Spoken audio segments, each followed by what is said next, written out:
Shalom, shalom mes bien-aimés frères et sœurs. J'espère que vous allez bien et que la protection de Dieu soit sur vous, qu'il vous épargne toute calamité au nom de Jésus-Christ. Poursuivons aujourd'hui la lecture de sa parole avec Genèse chapitre 11. Toute la terre avait une seule langue et les mêmes mots.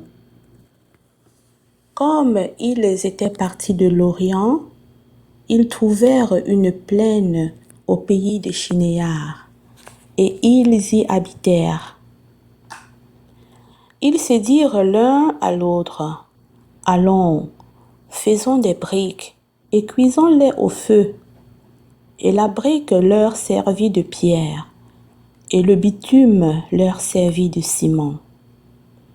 Ils dirent encore, « Allons, bâtissons-nous une ville et une tour dont le sommet touche au ciel, et faisons-nous un nom, afin que nous ne soyons pas dispersés sur la face de toute la terre. » L'Éternel descendit pour voir la ville et la tour que bâtissaient les fils des hommes.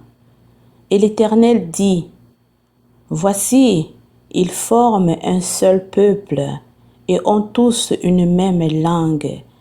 Et c'est là ce qu'ils ont entrepris. Maintenant, rien ne les empêcherait de faire tout ce qu'ils auraient projeté.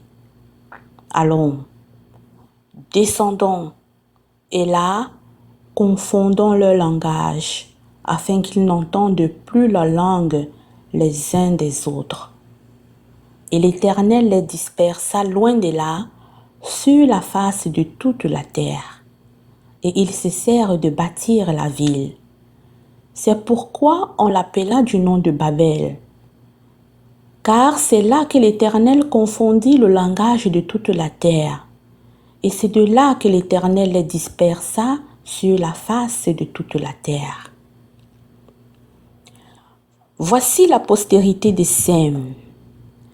Sem, âgé de 100 ans, engendra Arpachad, 2 ans après le déluge.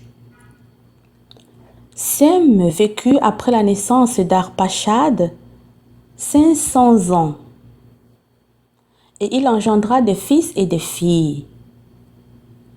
Arpachad, âgé de 35 ans, engendra Shélach. Arpachad vécut après la naissance de Shélach 403 ans, et il engendra des fils et des filles. Shélach, âgé de 30 ans, engendra Héber. Shélach vécut après la naissance d'Héber 403 ans, et il engendra des fils et des filles.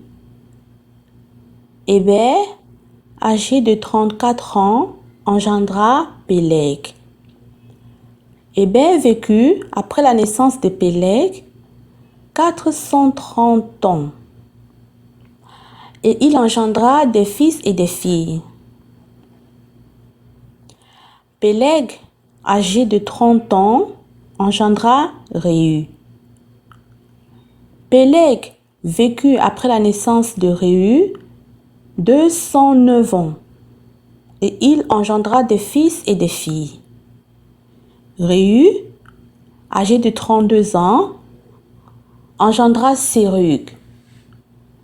Réu vécut après la naissance de Sérug 207 ans, et il engendra des fils et des filles. Sérug, âgé de 30 ans, engendra Nachor. Sérug vécut après la naissance de Nachor 200 ans, et il engendra des fils et des filles. Nachor, âgé de 29 ans, engendra Térach. Nachor vécut après la naissance de Térach 119 ans et il engendra des fils et des filles. Térach, âgé de 70 ans, engendra Abram, Nachor et Haran. Voici la postérité de Térach. Térach engendra Abram, Nachor et Haran. Haran engendra Lot. Et Haran mourut en présence de Térach, son père, au pays de sa naissance, à Ur en Chaldée. Abram et Nachor prirent des femmes. Le nom de la femme d'Abram était Saraï, et le nom de la femme de Nachor était Milca, fille d'Haran, père de Milca et père de Gisca.